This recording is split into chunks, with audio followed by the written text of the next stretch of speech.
服務嘅印尼雜貨店入邊被騙數萬元嘅血汗錢，我哋就揾嚟事主現身說法啦。咁呢個匯錢嘅鋪頭呢，就係一間印尼嘅雜貨店嚟嘅，通過呢啲雜貨店去匯錢呢，嗰個匯率係高好多，手續費又低好多。咁而且呢，佢哋一班朋友呢，就諗咗一條橋呢，就係話你每個月呢，將你使剩嗰啲錢呢，儲埋佢，咁你儲到一嚿大錢，一個大錢呢，你個匯率就好靚嘅。用正正嘅外傭姐姐就成為其中一位受害者。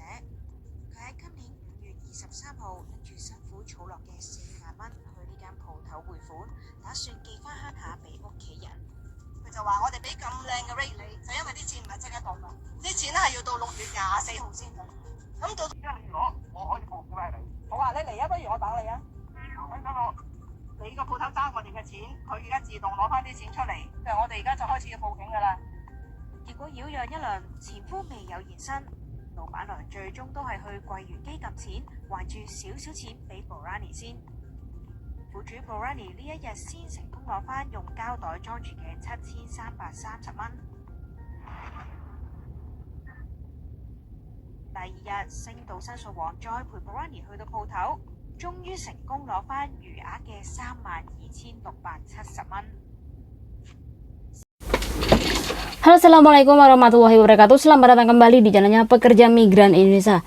Kawan-kawan semuanya, bagaimana kabarnya ini hari? Semoga baik-baik saja, guys. Semoga kawan-kawan dijauhkan dari mara bahaya, dan semoga kawan-kawan di hari yang panas ini, beberapa hari ini, semoga kawan-kawan kuat tubuhnya, dan sekali lagi jangan lupa minum air putih yang cukup, makan sayuran yang cukup, dan kemudian makan buah-buahan yang cukup, biar tubuh kawan-kawan ini tidak dehidrasi, yang dimana bisa kekurangan sumber-sumber serat, sumber-sumber air yang bisa membahayakan tubuh Anda.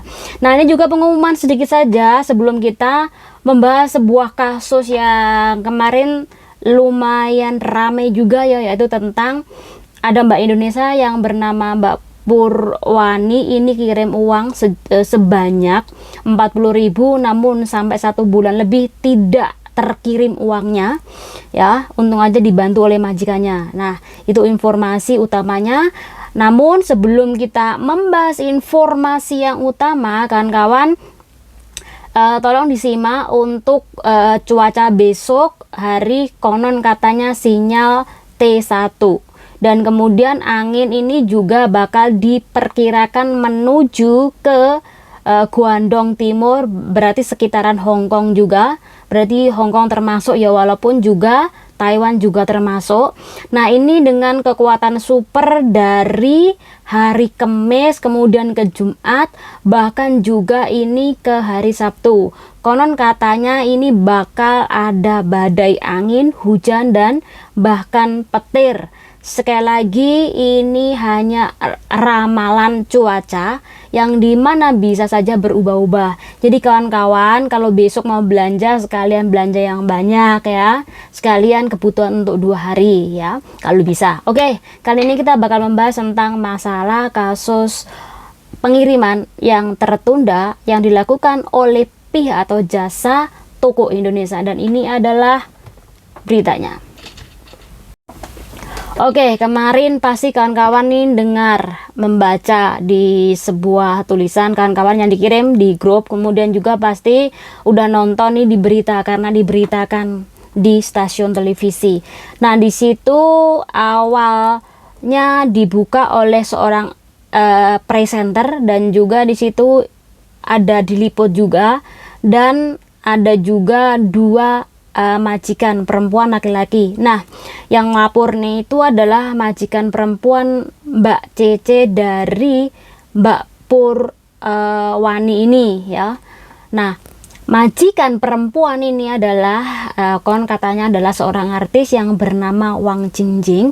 Nah, ini lumayan terkenal juga di Hong Kong dan dianggap sebagai artis senior yang dimana memang tegas di dalam mengkritik ataupun tegas di dalam bagaimana mengomentari ya. Intinya adalah artis yang baik juga ya, karena mau membantu mbaknya yang dalam kesusahan. Oke, di situ Mbak Purwanti ini mendatangi toko Indonesia bersama presenter dan 2 majikan. Di situ juga menjelaskan bahwa Mbak Purwani ini memperlihatkan sebuah kwitansi pengiriman yang dimana ini di situ si yang memproses pengiriman adalah Mbak Susi, dan jumlah dari uang yang dikirim totalnya adalah 40.000 dolar Hongkong ini. Dan di situ juga tertera tanggal 23 Mei 2023. Jadi sebenarnya dari bulan Mei, namun sampai bulan Juni 2023 tanggal 24, 1 bulan ini juga belum terkirim. Bahkan ketika mendatangi kediaman si Mbak si toko Indonesia ini juga belum terkirim, sehingga si Mbak Purwani ini melaporkan perihal ini ke majikannya, karena berkali-kali datang, berkali-kali meminta uang, bahkan menanyakan, ini juga tidak direspon dengan baik. Akhirnya karena uangnya sebanyak itu loh Mbak, ya 40.000, kalau dikurskan waktu itu adalah sekitar 97 juta. Bayangin aja 97 juta Mbak, itu nabungnya berapa lama? Tentu dalam jangka waktu yang lama ya nabungnya. Ketika sudah terkumpul maunya dikirim ke Indonesia, namun kenyataannya itu tidak masuk, bahkan kadangkala si petugas pengiriman ini berbasa-basi. Nah itu yang membuat tentu Mbak Purwani ini geram. Oke. Nah di situ kita lihat bahwa si pemilik toko yang melayani pengiriman ini konon katanya sudah menikah dengan orang lokal, dan si pemilik toko laki-laki itu adalah suaminya.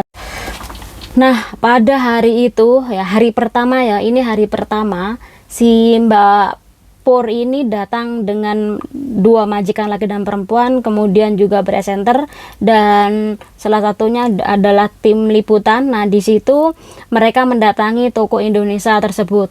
Nah di situ dicerca ya sama majikannya ya dengan beberapa pertanyaan, kemudian juga ada sedikit gertakan, sehingga pada waktu itu juga sebenarnya Mbak Susi ini saya ngeliat agak menangis ya, nangis karena takut dijebloskan dan malu juga karena diliput. Tapi sekali lagi kalau diliput secara otomatis tentu di blur ya, nggak mungkin bakal disebar privasi si pelakunya.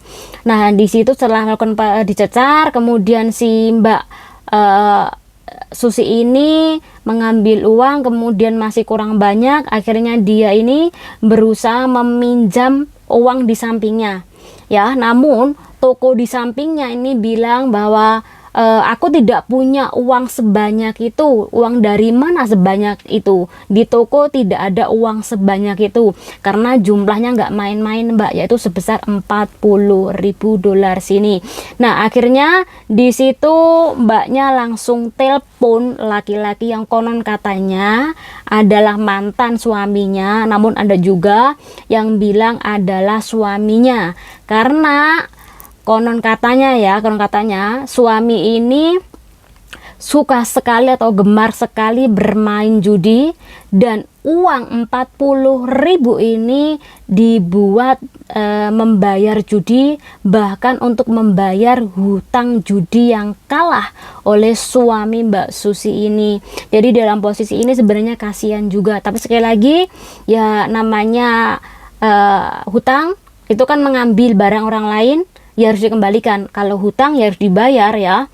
Jadi dalam posisi ini saya juga kasihan, tapi sekali lagi ya itu resikonya jika kamu tidak amanah.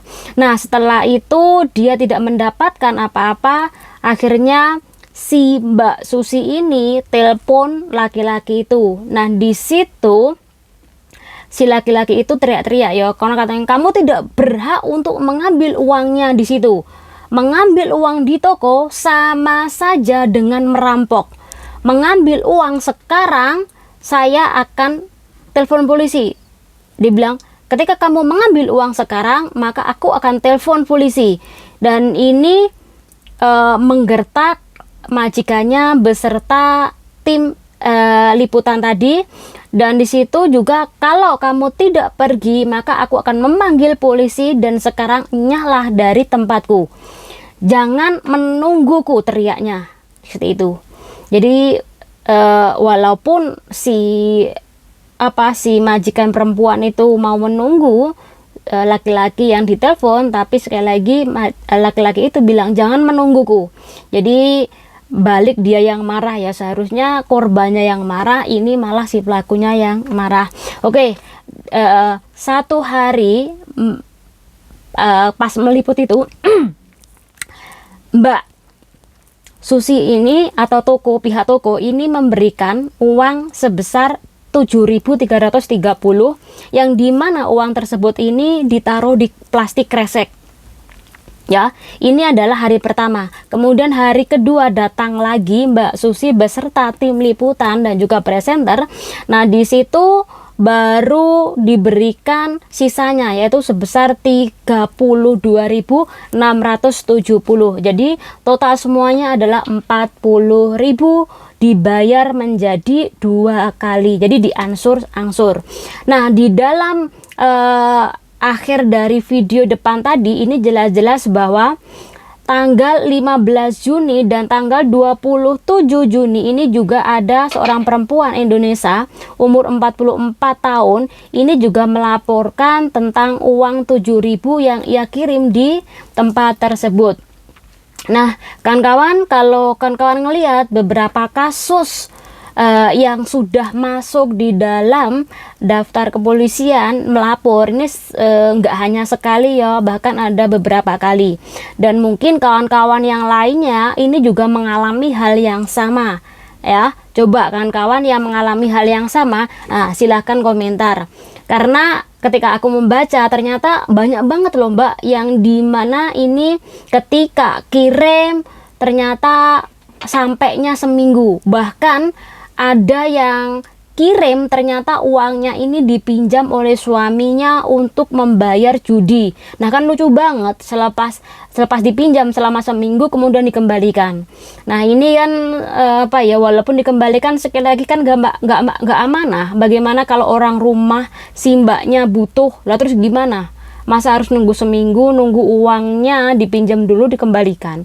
Kan gitu kan nggak baik juga ya. Jadi sekali lagi buat kawan-kawan semuanya, berhati-hatilah ketika kawan-kawan ini melakukan transaksi pengiriman uang ke toko Taipo sana ya. Tidak perlu disepil tokonya apa, tapi yang pasti kawan-kawan kebanyakan pasti tahu apa aja. Dan sekali lagi banyak membaca, banyak mendengar, banyaklah di dalam gosip. Karena biasanya kalau orang gosip, kalau suka mendengar gosip, ini biasanya tahu apa aja beritanya yang terbaru.